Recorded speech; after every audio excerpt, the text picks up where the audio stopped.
Ladies and gentlemen, my name is Samir Shah and I'm an M&A partner in Khaitan and Company's corporate M&A group.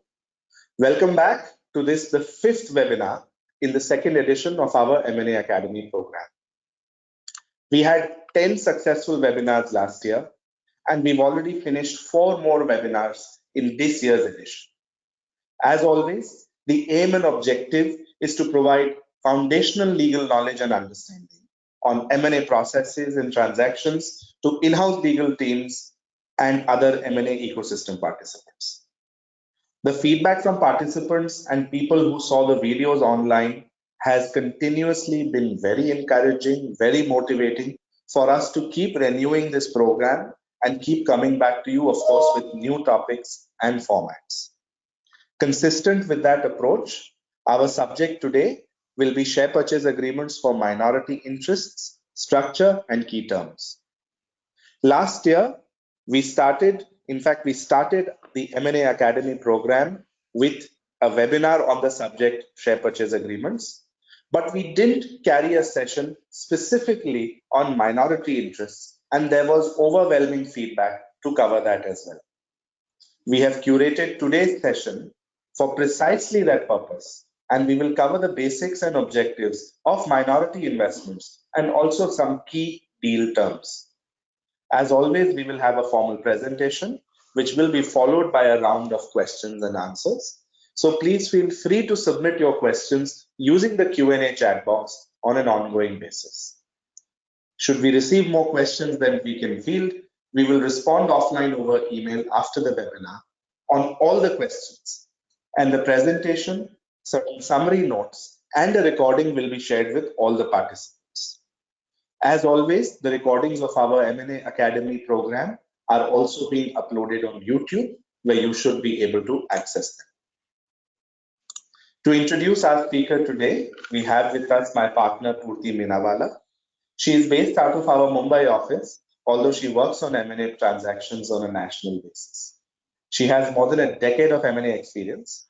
While we circulated her profile over email to the participants, but just to mention once again that she is incredibly experienced and knowledgeable in the area of M&A and has advised several large clients, including Tata Motors, Sterling Wilson, and TVS Motor.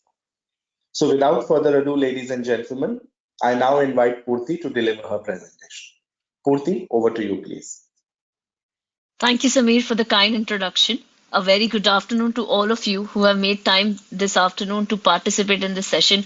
I genuinely hope to make it worth your time today. To start off, let me quickly take you through the structure of today's discussion. Can we move to the next slide, please? We'll of course begin with the basics. What exactly does one mean by minority investments? Reasons for pursuing these minority investments, both from an investor and an investee's perspective. The key matters that one needs to factor into the definitive documentation while involved in a minority deal. And then finally, we'll summarize the key takeaways from this matter. Having set the context and the background now, let us now move to understand what exactly does one mean by minority shareholding. Next slide, please. Generally speaking, minority is associated with the level of say that you have in the management, coupled with, of course, the percentage of shareholding or voting rights in the company. Anything below 50% is ideally minority. However, it's also a varied concept when you actually sit on deal and negotiation tables. Typically, a less than 5% investment in the company gets you very bare minimum basic protection rights, whereas a 20 or 30% shareholding will get you a much higher threshold and protective and day-to-day management rights as well. Of course, that depends on your negotiation skills on the table and what you get through the deal. It is always rare for the same proportionate set of minority shareholders to get disproportionate rights in the company. What I'm trying to say is that if two shareholders have 5% each, ideally they would have the same sets of rights in the company. Therefore, very important to align with any of the minority shareholders in the company to ensure you're getting the same deal that they have been getting. Once that is covered, we can now move on to say what it means under the Companies Act. Under the Companies Act, anything less than 50% is minority, is the deciding criteria.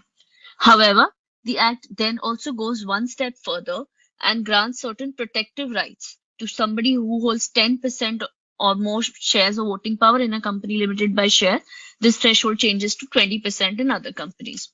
These rights are typically your typical operation and risk management protection, ability to appoint small directors, ability to requisition shareholders meetings. And now, of course, there is a much lower threshold of 5% in case somebody decides to file a class action suit against the company. Again, that's why we said it's a varied concept. Having said that, how do you pursue a minority deal? Like any other deal, it's very important to start off the context and understand, sit together on the table such that all the deal stakeholders are at the same page, on your side at least. For typically an investor, your legal advisor, your financial advisor, everybody should be on the same page. Once you know that, understand the deal structure and the contours of the transaction, align yourselves. Once you've done that, this becomes the guiding point for all your negotiations, and you are no longer battling the constant say, oh, you're a minority shareholder, let's not ask for these things. You know what you want, you stick to it. For us, it's very important to also condition ourselves that we are not starting from a position of weakness. By us here, we mean minority shareholders and their representatives. Remember always, you need to stick to the plan and ask for what is important for you and for your investor who's involved in the deal. Once that tone has been set, we need to also respect the fact that we should perhaps be chasing more protective rights rather than controlling rights. Because if you're a minority shareholder, ideally what we're looking is protection of our shareholding rather than controlling rights in the company. Personally, the most joy that I've arrived in my career is being from advising promoter exits and minority who actually gradually move to minority as part of their exit plan, or PE VC who are chasing a minority deal but know what they want and have the bargaining power to ask what they want. That makes it very interesting for us as lawyers and advisors to be involved in the deal and bring some value add to the table rather than sticking to the typical bare minimum. And always never to fall for the trap from the other side when they say, well, this is market, this is what you're going to get. This principle, the one principle I think it applies to all deals and not just minority, of course, is that every argument has to be based in law or logic. If you have an ask, there has to be a commercial rationale to it or a legal rationale to it. Once that is sorted, you can ask for anything that you want, irrespective of your shareholding in the company. That is done, and once everybody is conditioned on the same page, we now move on to the next level of that, which is understanding the shareholding structure of the company and the stage of your investment in the company. This is when I mentioned in the beginning that if there is any other minority shareholder who's holding the same level of stake as you, important to understand that such that you are aligned with such shareholders and you know how to prepare for your dilution risks. Now, again, on dilution risks, understand the business of the company. Is it a cash intensive business? Are we looking at frequent dilution of the company on day in, day out? So once you have figured that out, you will focus more on anti-dilution right, which of course is a primary right and should never be negotiated. But your entire deal gets conditioned and you're prepared for your dilution or further infusion to protect your shareholding in future. One analysis that needs to be set off in the very beginning of the deal is whether you still need an RBI, PN3, SEBI, or any regulatory approval for the deal. For example, I'm right now advising a hedge fund who's doing a fourth round of investment in a late stage company. When we started off, it was a very simple deal, minority deal in the first round. We thought it would be easier. It's just the fourth round repeat of the same set of documents. However, the company has now breached the threshold which has been set out for CCI for exemption. So now we are looking at a CCI filing and a pre-filing clearance to be obtained. If this was not understood at the beginning of the deal, I would have been very embarrassed before my hedge fund client who I've been advising for years together to now say that, no, I'm sorry, we forgot to factor in this timing for this approval, which was not applicable in the first case, but is now applicable now, even though you are technically a minority shareholder. Important to align ourselves on this such that we don't lose the crucial timelines on the deal. Once that is done, we have to also understand who are you in the company. Are you a minority investor who's a financial investor? Are you a strategic investor? What is your nature and belonging in the company? Once you know that, you will know what to ask for and what is important for you. In some cases, as you will all know, a PEVC is dictated by its management committee and their guidance notes. You have no bargaining power to move the needle there. Once these non-negotiables are identified for you and for the advisors, it becomes that much easier to structure the deal around these bare minimum essentials that you want from it. Once I've determined this background and done what I call as my homework, I would now move to understand the reasons for minority investment. With that, we can move to the next slide, please. Let us first deal from the investor's perspective, the incoming minority investor's perspective. The first and the general goal is strategic investment or financial investment. We will start with strategic investment. What do you mean by strategic investment? Strategic investment is obtain limited financial exposure in the business with the idea to pursue some strategic intent to the deal. You can either be a strategic investor, which is generally not a pooled vehicle or PE, though in some cases we have now seen PEs also do a strategic investment in the deals, or you can be in a competing business or a complementary business. That is a strategic investor. The second aspect of it is there any strategic intent to the deal? The aim isn't to make a capital return on the money. Of course, financial investments return is always crucial, but you're also trying to learn something else from the company, understand from the business, understand the industry. These sort of goals make it more of a strategic investment rather than a financial investment. Once you know this, your deal factors, your documentation will focus on these aspects. Moving on to that, we can move to the next factor, which is risk mitigation and diversification. Risk mitigation for investor is generally done through when they're not sure of a business, it's a new industry, it's a startup which they don't have a huge appetite for. How they will look at it? They will start with a minority investment, test the waters, figure it out, and then again move to the substantial. On the other hand, their goals might be to only look at minority investments and diversify their portfolio, thereby minimizing the risk that's involved in the investments. However, limited control rights which are held by minority investors and trust on strong relationships that dictates is delicate on an individual basis, and it depends on the investor and the investee's relationship also.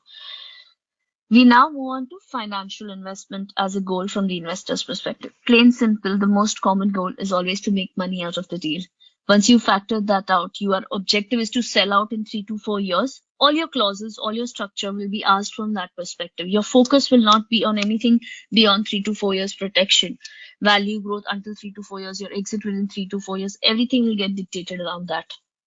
Fixed rate of return may be agreed or not, depending, of course, on whether you're a resident or a non-resident investor. Everything gets decided along that. Now, on the other hand, if the investor is not bringing any value addition to the business, okay, then you will tend to receive a lower valuation as compared to somebody else who's bringing a value addition to the business. But this again is a fluid concept. You may cut a smaller check for a smaller chunk, or you may cut a larger check for a smaller chunk. This example we've seen in the case of Geo. So investors cut a large check and got a very minority stake in the company, very minuscule for a significant check size. There is also, of course, the concept of control premium. Essentially, if you want control in the company, you have to pay that much premium in the company rather than just being a financial investor at a minority level. That again gets decided on the deal goals of the investor and the investee on the table.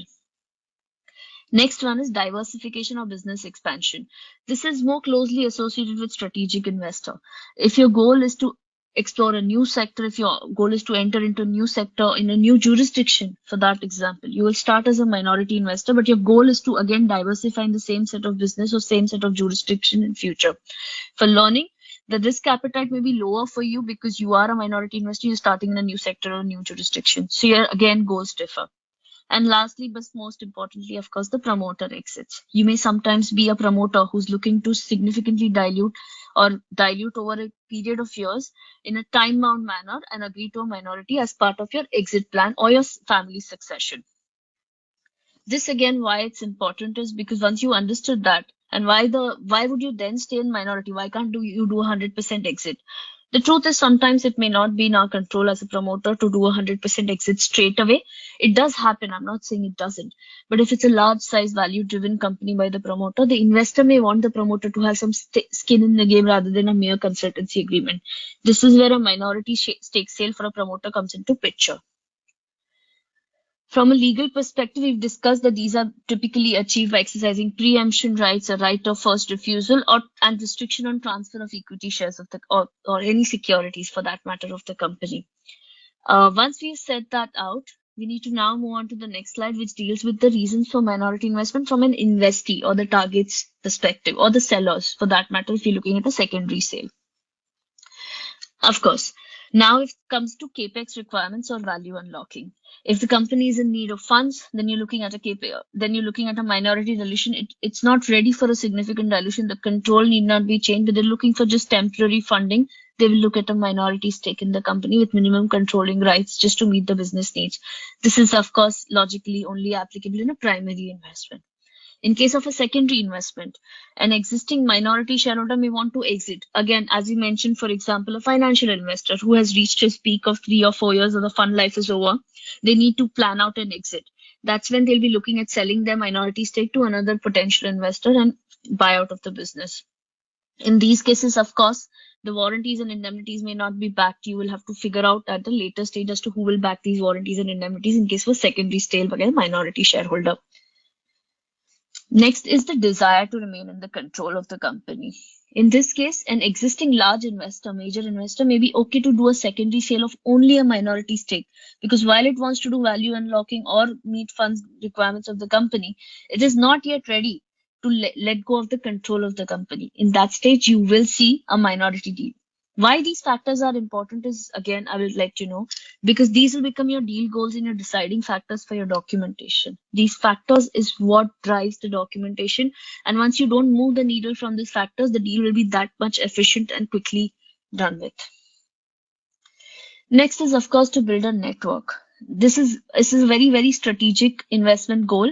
You need valuable industry expertise, or you need through some other established players in the industry. For example, in a strategic sale, a competitor or a complementary entity may look to test out new waters. In that case, if it does get an opportunity, of course, non-compete notwithstanding, uh, they will always look for a minority investment to test the waters out, figure out how it works. And the promoter, the company also gets to network with a competitor or a complementary business to learn something new from them. This becomes very important again for deciding what sort of protective rights are you looking at. Lastly, most importantly, from a company's perspective or the promoter's perspective, is preserving the brand's legacy and the succession planning. The objective for this is to, of course, help the promoter preserve the brand legacy of the company's culture in the long term. This makes transition of a company also that much easier. In very recently, I was representing a company where the focus of the promoter was entirely based upon brand's legacy and preserving the carefully cultivated value over the last 50 years to make the brand synonymous with the segment itself. Every document, every discussion was factored around this. Even at a shareholding of 10%, he was very clear that he wanted a complete say on how the brand would be perceived, how the brand would be dealt with, and anything effectively to do with the brand, changing, modification, renewal, hiring off, and nothing could be done without his consent. If this goal was clear in both the investor and the investee's mind, these rights became that much easier to discuss at the negotiation table. There was always a rationale to why these are being sought as protection. Once all these objectives and factors are decided, we know the background, we know the reasons, we can now move to the documentation issues. The SPA or the SHA, however that you want to look at. The typical rights that you will look at in these key definitives is, of course, the starting with the value protection mechanisms. We can move to the next slide, please, Samir. Thank you. Value protection is your typically rights which are like preemption and anti-dilution. To my mind, these two are absolute non-negotiable in a minority deal. Of course, in every other deal, it would be non-negotiable, but especially so in minority because this is what is dictating your value protection if you do not focus on the other rights that we are going to speak about. Anti-dilution is a non-negotiable for me. A preemption right, yes, because if you're a strategic investor, financial, if you want to protect yourself from anti-dilution, you look at preemption as one of the measures. Next, we move to a limited set of reserved matters. Why I say limited is because in more than one case, you may always be insisted upon you're a minority, you should focus on limited set. If the factors that we discussed in the beginning are clear in your head, your goalposts are clear in your head, the limited reserved matters will also focus on the same set of discussions. Like I mentioned, the promoter who was focused only on the brand's legacy, even the limited reserve matters at the 10% shareholding still had that brand focus specific reserved matter. Became an easier factor, not too much discussion around it because this was principally agreed with everybody. Next is, of course, your extent of involvement in the company. For example, do you want to be involved in the day-to-day management? Forget the fact that the company may be reluctant to involve you because you're a minority shareholder. Is that still your goal? Is this why you want to learn the business? Again, if you're a strategic investor, that might be one of your goal. So everything that has to be figured out has to be structured around those asks. On the other hand, if you decide not to be involved in the day-to-day management and business of the company, that becomes that much more important that your representative or director then cannot be an officer in default for such a company. Next, we move to the information and access rights. Assuming you don't have a director, assuming you let go an observer, you're not asking for these rights and involvement in day-to-day management. Information and access is primary for you and should be a non-negotiable to my mind. Why this is important is such that your value is just not maintained in theory with just an anti-dilution protection that you stick to a percentage. I am at 10%, let me be at 10%. You also want to be practically assured and realistically assured that the actual value is preserved and it's not just limited to a stake percentage in the company. For that, if you have these information and access right, you can always keep yourself updated at where your investment stands and what other factors are disturbing your value in the of investment in the company. Lastly, and most importantly, are your exit provisions, like your tag and drag along right. For a minority, of course the mandatory is the drag right for you to ask for that. If somebody is sorry, you will never ask for it. On the other hand, you'll be insisted to give that up. On the other hand, you should ask for his tag along rights. In case of a tag along, you always have a right to exit with the majority shareholder if that's of course your goal. I think theoretically you should always have this right on paper because it is right and not an obligation on you. You should have this choice in this matter. Before dropping it away saying, oh, we don't need a track, we want to stick in the company, I would always recommend that you reconsider and at least let the right be on the paper. Again, it's a right, not an obligation. A ROFO, a right of first refusal, that's very typical. Of course, you know how to negotiate for it or whether you don't want to ask for it or insist on it for long. Then, of course, a lock-in. Now, in case of lock-in, this is more tricky here. Why am I mentioning lock-in is not a lock-in on the minority shareholder itself? Do you want to perhaps ensure that the majority shareholder or the promoter for that matter, on whose faith and goodwill you're investing in the business, should that person be locked in? To my mind, the answer is yes. Of course, it will vary on the business. If nobody is in majority in the company, they may not agree to lock in. But if you know that somebody is in majority and clearly responsible for the holding together the company, you should insist on that. I'm not discussing these rights again in detail and their meaning because these are being discussed in separate sessions. But if you need some guiding points, please feel free to drop some questions and we can take it up at the end of the session during the Q&A. Next, we of course move to the nature of warranty and indemnity package. As I mentioned in the beginning, if you're looking at a secondary sale, warranties may not be related to the business, but only to the title of the shares because the exiting minority shareholder or the seller in your case may not even have control on this business to give you warranties. You should consider whether the company should backstop these warranties in such a case. I think the answer is yes, but of course that depends on the deal dynamics at the table and what you want from the company. And how involved, how invested are you in getting a stake in the company? Bargaining power on both sides, of course, being the factor. On the other hand, if it's the company, then of course it's a non-negotiable that warranty indemnity package has to be detailed. Now, it also depends on the interestingly whether you have the right to invoke a warranty indemnity claim. In some deals, especially in a startup or a late stage investment companies, we have noticed that a 5% shareholder may not even have the right to individually invoke the indemnity claims. This, of course, comes from the question that if we allow everybody who's holding 5%, which is sometimes 20 in numbers, you are looking at a situation where everybody is just invoking indemnity claims independently. An argument on that side, but it can be argued the other way around also because you're looking at a protection and some value addition in the company.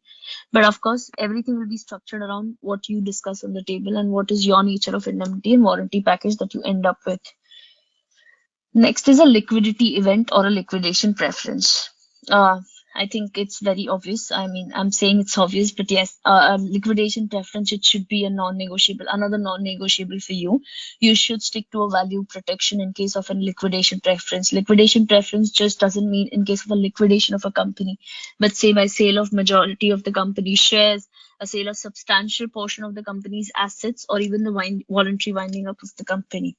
You should ensure that even if you're not involved in the day-to-day business, you have some value protection which for these events, which are sometimes beyond your control, because you may not even have a reserved matter right to protect yourself from these events having taken place. We now move to event of default and exit rights triggered by such default. Exit rights are, of course, are non-negotiable. Again, why I'm sticking to only these buckets, because these two mine are very non-negotiable for a minority shareholder typically. Exit rights, as I explained before, you may not have a say in the day-to-day management. You may not have extremely broad, limited set of reserved matters, but your exit rights should be sacrosanct, especially in case when the majority shareholder is trying to exit the company, or you notice an event which is disrupting the complete value or has the potential to disrupt the valuation of the company. On the other hand, the company will insist to not allow you an exit protection, especially in case of a late stage startup, for example, which has again 20 investors sitting at the same threshold. To allow everybody to independently exit and trigger an event of default may become administratively challenging. But administrative challenge notwithstanding, you should consider whether that's a more crucial right for you in such cases as well. With that, we move to the next column, which is the statutory and other rights as law.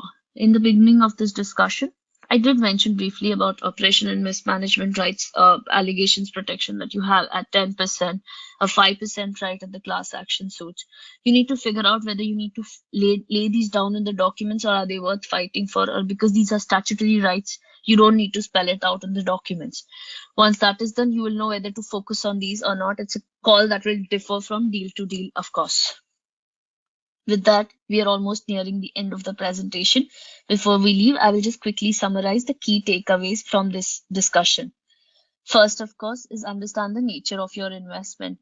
Once you understand the objective of and the nature of the investment, you will be able to prioritize whether you want management rights, whether you want to right to increase your shareholding in future if you're a strategic investor looking to increase your shareholding in future, or an exit assurance if that is the goal for you, and again your exit value protection. All this will become a factor if you know the nature of your investment in the company. Then again, the investment rationales from both sides, the investor and the investee side. Once you understand the goals of the investment, you will be able to figure out how to approach the definitive documentation. Personally, I always find out what is the other side's goal as well, whether it's the target company or the outgoing promoter.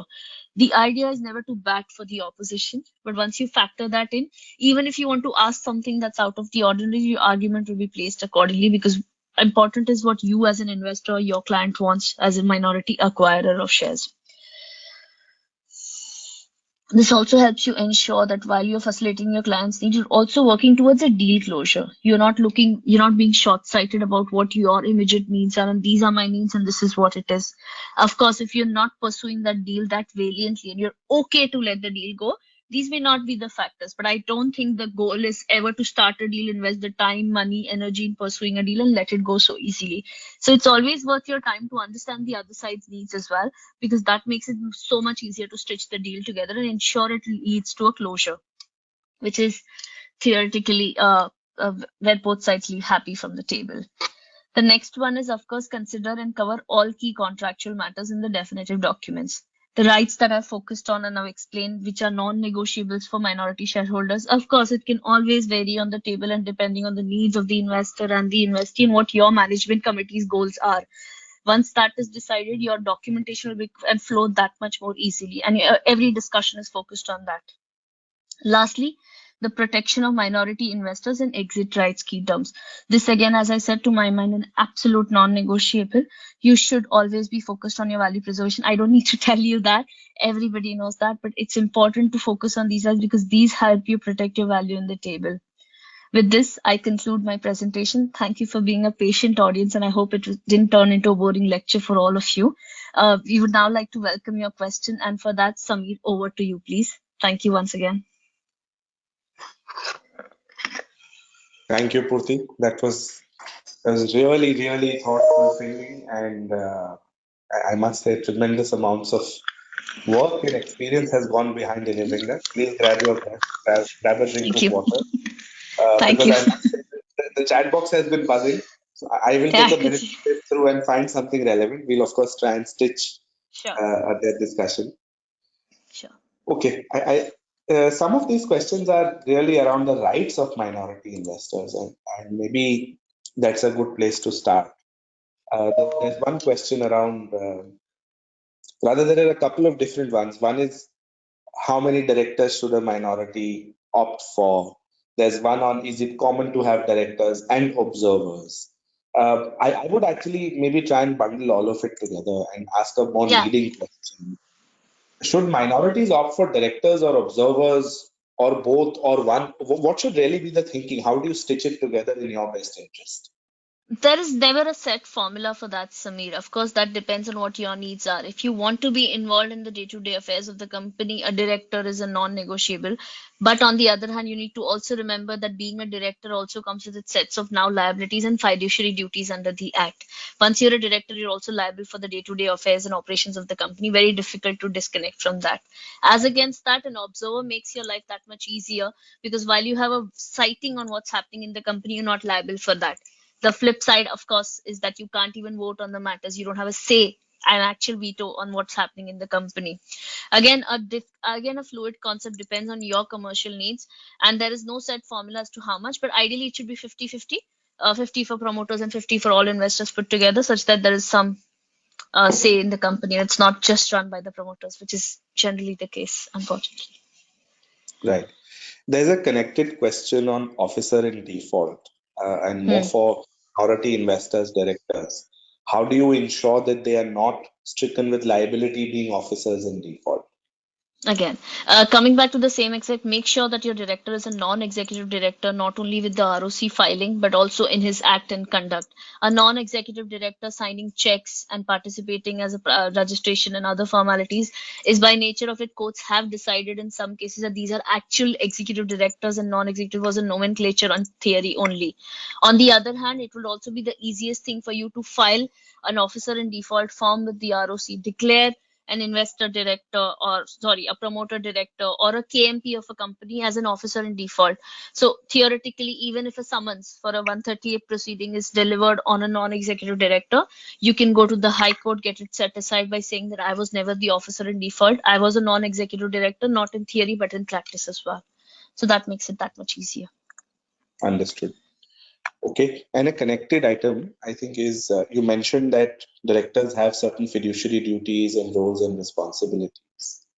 Um, at what level should the minority protection or AVM or veto rights be preserved? Should it be at a shareholder level, at a director level? At what level should it be mentioned in here? Definitely a shareholder level at all the times, especially now since the Companies Act identifies fiduciary duties as binding statutory duties on the company. They are well defined in the Act now. Very important for it to be at shareholder level and not at director level because then the directive is conflicted in deciding for one shareholder to that extent. So it's important to always keep it at contractual level at the shareholder level. Also, on the other side, if we have time, I've seen one of the cases, and it doesn't happen that regularly, but one of the investor directors who was a professional representative ended up cheating the investor, sided with the promoters, passed all the resolutions, and never informed the parent investor about it. Makes it that much more protective and makes it that much more corporate in nature rather than leaving it to one individual's discretion. I'm not trying to name names, but yeah, it's also more protective for you as a organization to have it at shareholders level. Understood. Okay. If we now maybe take a step back, so we spoke a little bit about the rights of minority investors going forward. Let's say if we talk about the investment documentation, there's a whole host of questions on reps, warranties, indemnities, etc.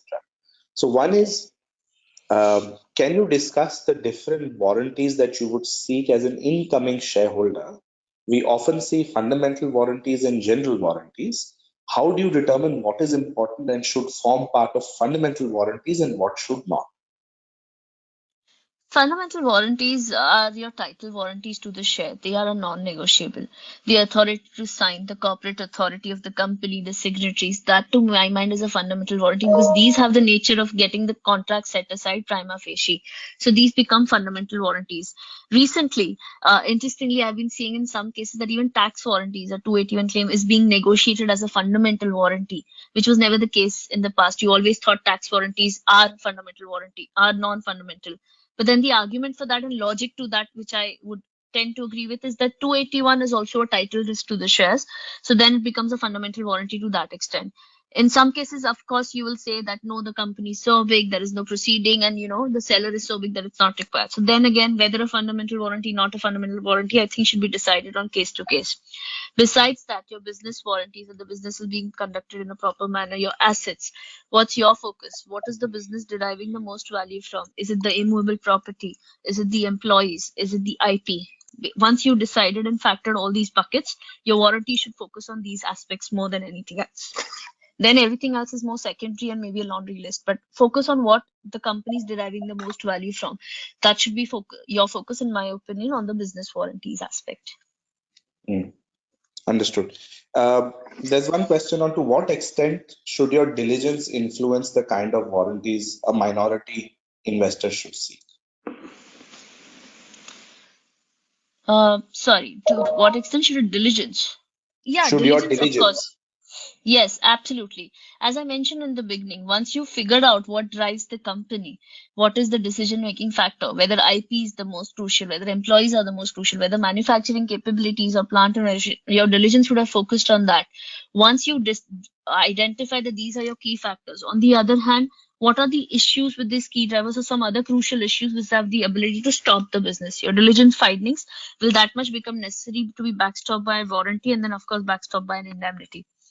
That's why diligence is a non-negotiable to my mind to be deciding the warranties. Several times we are keen to move on to the documents and send out a list of warranties without the diligence having been completed. Fine to do that if that's the deal requirements, but always make sure that any specific finding from the diligence is also tied into the warranty schedule. And again, on the other hand, do you want to consider it? We've not discussed this, but a specific indemnity item, whether this needs to move into that bucket. Understood. On diligence, how do you decide what should be a CP or a CS? There's also a second question on what commercially should really be the difference between a CP or a CS. Commercially, to my mind, is something that is a completely has the capability to set aside the deal itself or set aside the value that you associated with the company itself.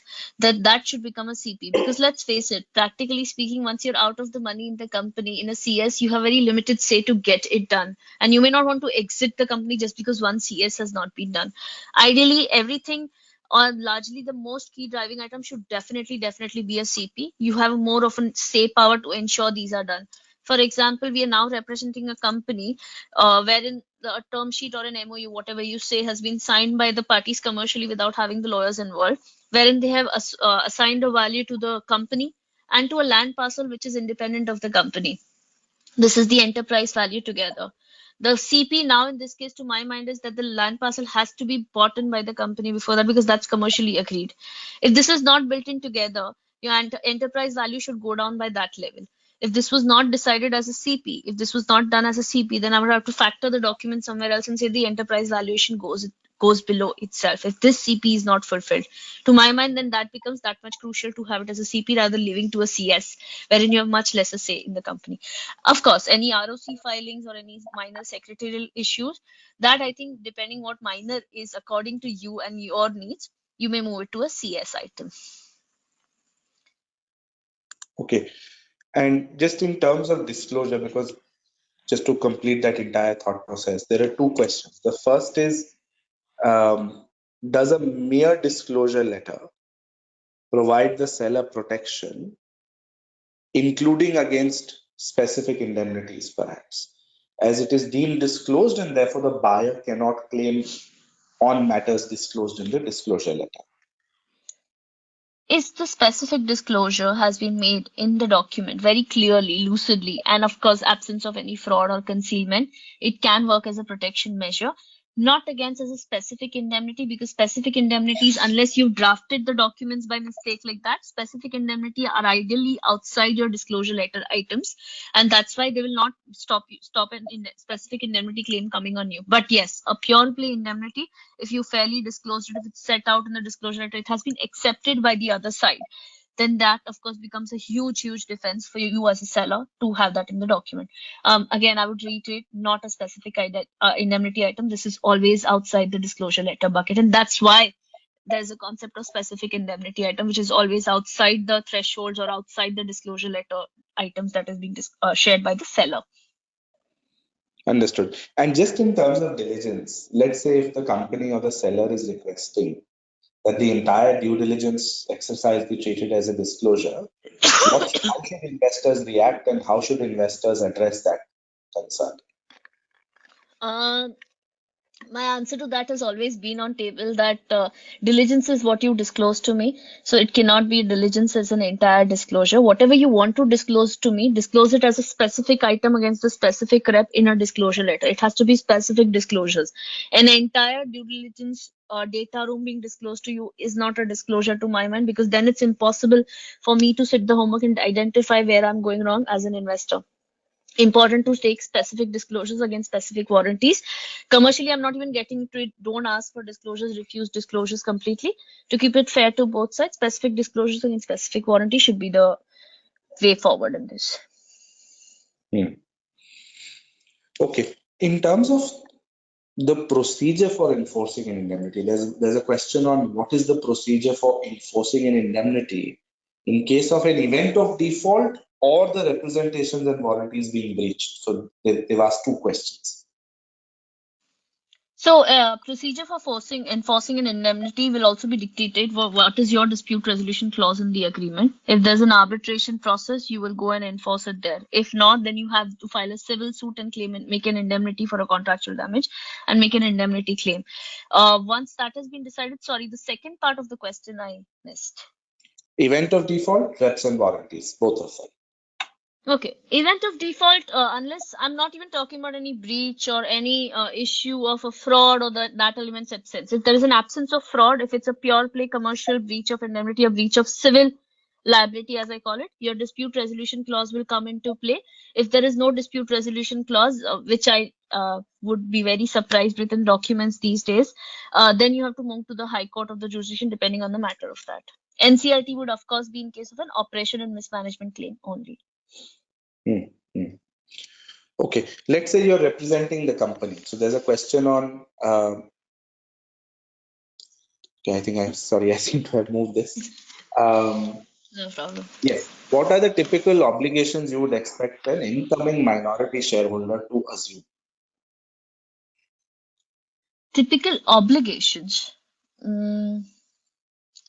Sorry, I mean, I'm not sure what sort of obligations are we talking about on the minority shareholder who's incoming. Okay, Are we I talking think about the same set of obligations from a seller shareholder? Then yes. yes, I think that's probably what they meant. Maybe I misunderstood. No Okay, problem. then anti-dilution rights. What are the kinds of anti-dilution rights you as a minority shareholder should look for in an SHA or an SP? I don't think anti-dilution should be a factor. I know we are talking about minority shareholders only here, but anti-dilution rights, to my mind, should not differ whether you're a majority or a minority. Any dilution that's happening to your stake in the company, it can be 0.005. Also, you have to have a right of protection and a veto right in the document against this dilution. And then again, a preemption right to back it up if you want to invest further in the company or to let it go. But anti-dilution protection, I think, is universal, and I don't think I would look at it differently from a lens of a minority and majority. I said that minority, it's a must have, because generally you would have very limited say in the company. But otherwise, I think it has to be consistent with every other majority shareholder that has that protection. Understood. Okay, then there is a question around tranching.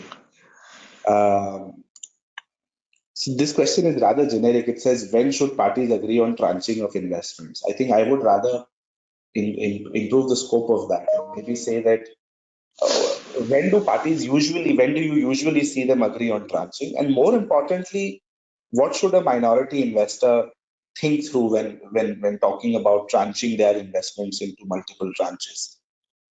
So generally, tranching is decided in what we discussed in the beginning, if you remember, the strategic investments, or you're trying to test the waters of the company, you're not sure.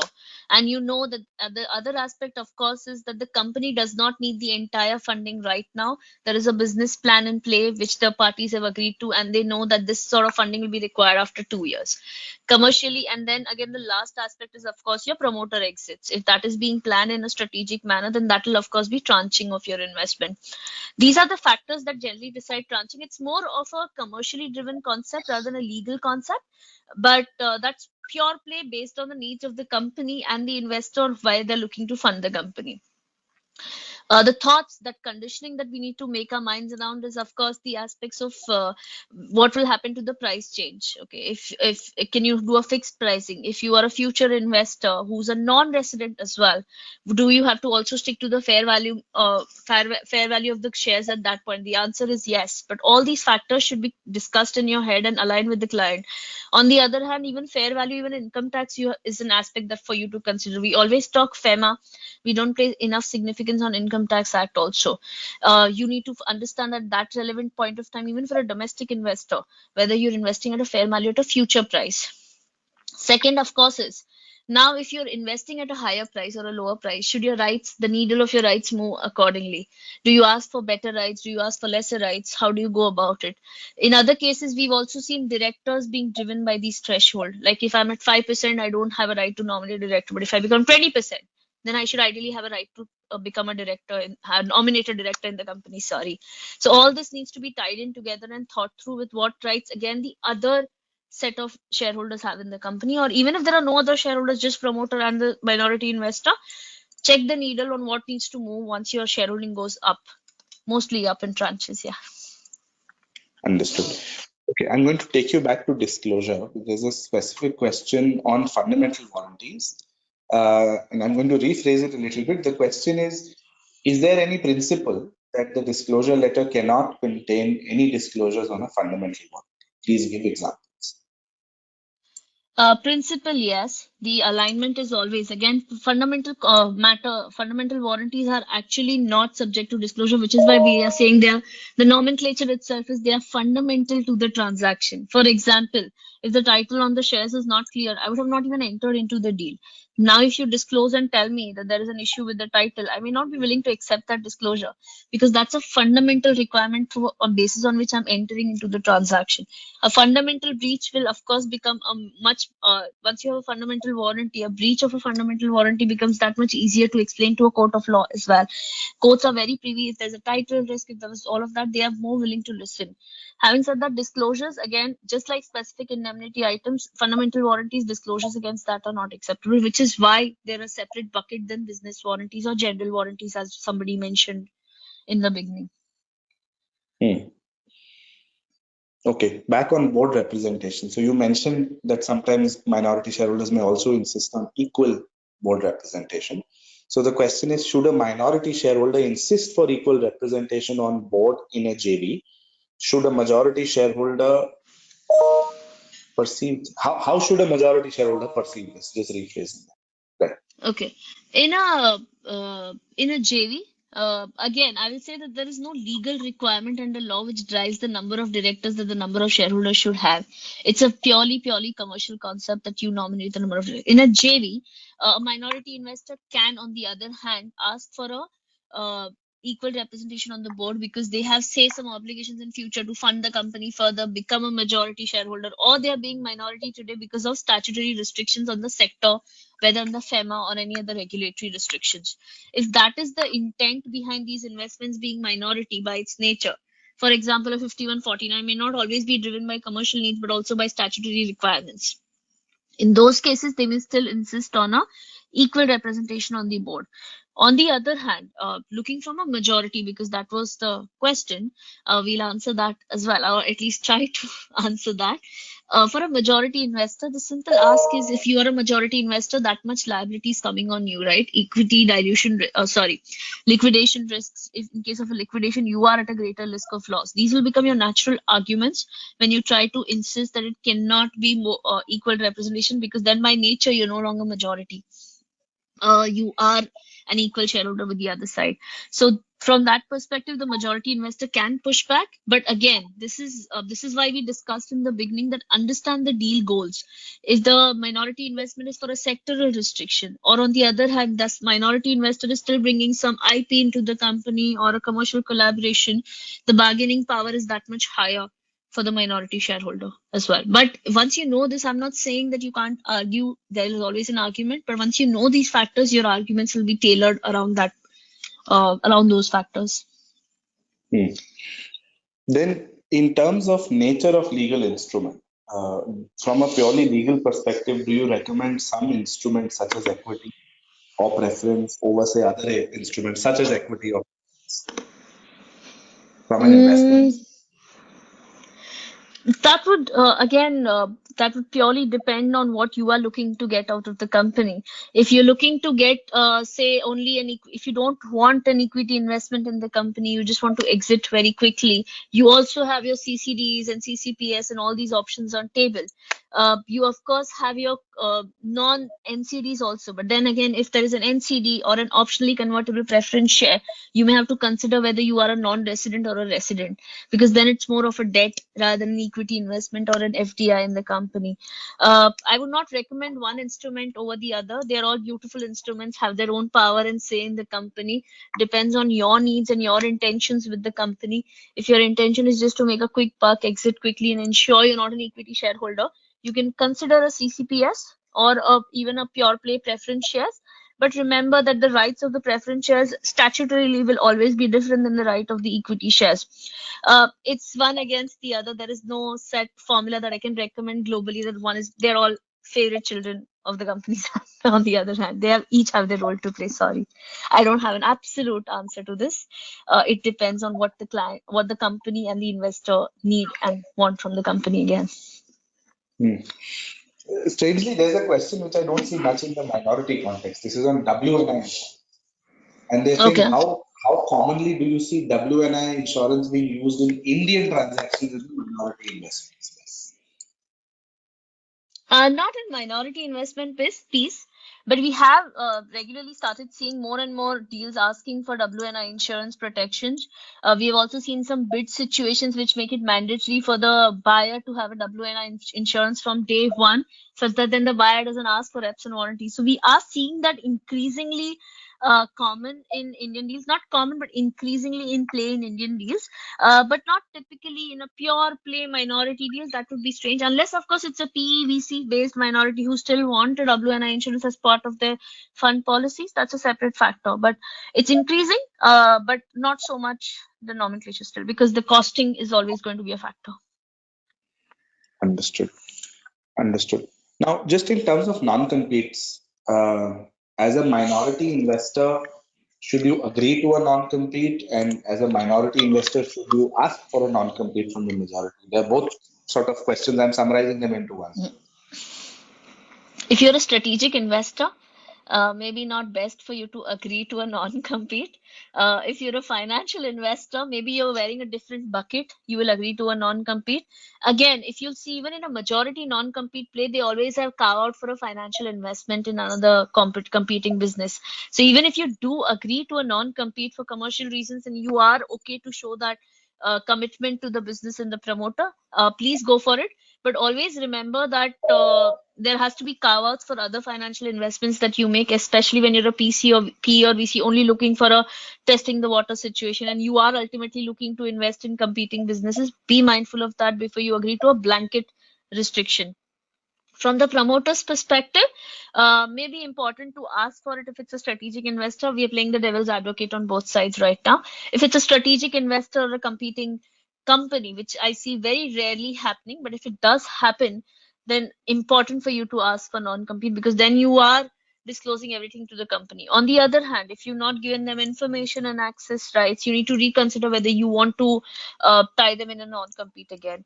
There is again no set formula, depends on what you need in the business and what your goals with this investment are. I'm not saying just for the investor, but for the investee as well. But Hmm. And it does happen. what about a non-compete on the majority? So let's say the minority, should the minority expect a non-compete from the majority? Definitely. I mean, that should ideally be a non-negotiable and a starting point for you to discuss a non-compete. Majority should always be tied into a non-compete because they are the one who knows the business. They are the one who are running the business. And if they go ahead and set up a competing business, then you as minority, as I mentioned in the beginning, value is not just to be preserved in theory, but in actual practical aspect as well. Your value has to be preserved in the company. You don't want to be in a situation where you have a 10% shareholding in the company, but the promoter has gone ahead and set up a competing business, diverted all his energy there, and you are left with nothing left in no value left in this business for your 10% that you invested initially, and you just have theoretical rights under the agreement. In those situations, yes, I would recommend a non-compete on the majority shareholders. Again, Okay. you need to also, just on that line, you need to also remember that if there is another majority shareholder who say a PE or a VC, it will be the cases sometimes they may not agree to a non-compete as against a promoter who may still agree to a non-compete. Again, factors of where you are on the deal table and who the other investors are in the company. Understood. I'm just conscious of time, so I'll put one last question across to you. There's a question on deadlocks that you mentioned AVMs and veto rights. How would you expect majority shareholders to get comfortable in deadlock scenarios? Deadlock scenarios are typically done in the deals. There is no, I've not seen much reluctance to deadlock scenario. The commonly agreed position is that we will maintain status quo till the time the deadlock is resolved. That works better for both parties as against a Russian roulette or a Texas shootout, which becomes that much more complicated. And then it's about who pressed the button before the other one. But maintaining status quo, I think, is seen very fairly common in transactions and not much reluctance there because at least status quo does not disrupt the valuation of the company. However, having said that, in one of the deals, and it was interesting, they actually built in a clause to specifically say, and now you'll see it more. I've seen it more and more common in some deals is if the company needs funding. For example, if there's a deadlock on shareholder funding or raising funds or further investments in the company, and if the funding is needed for some critical situations of the business is on the verge of the collapse, the reserved matter for that example will fall away and that will not be counted as a deadlock situation. So during a deadlock also, if this is the requirement, if it's a critical investment that's necessary for the company, this will still go ahead. One of the examples just again varies case to case, but deadlocks are very commonly included in definitive documents. Excellent. So we're at the fag end of our webinar today, and thank you very much, Purti.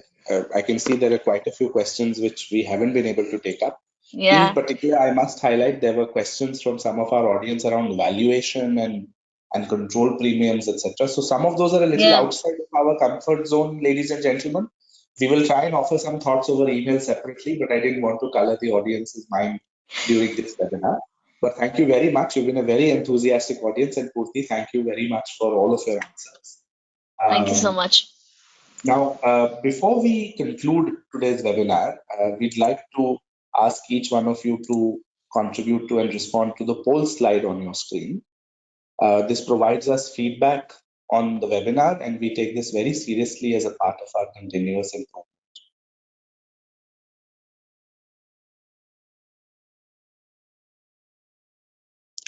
We will also separately send you a request for your feedback on the webinar. There's a form which takes less than a minute to complete, and it provides us a lot of insight on how to plan our future activities. In fact, this M&A Academy and the decision of our management to initiate this was based largely on feedback we received as a part of our sister activity, the M&A Master Series. So, with that, just to offer some concluding remarks, thanks to everybody who participated in the poll.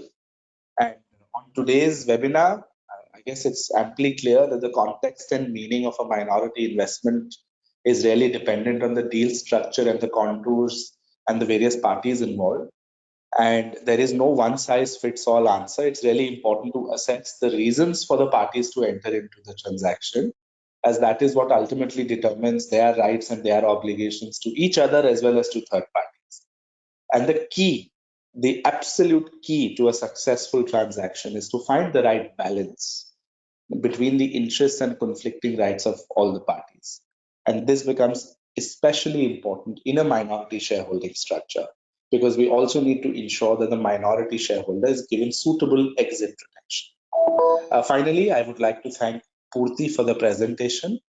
Many thanks to our live audience as well as to those who will be seeing this recording on YouTube. We hope you found this webinar interesting and a suitable and worthy investment of your time. Please do not hesitate to contact us should you need any assistance. Our contact information is on the slide in front of you. Thank you very much for your attendance today, and we look forward to being of service again at future webinars.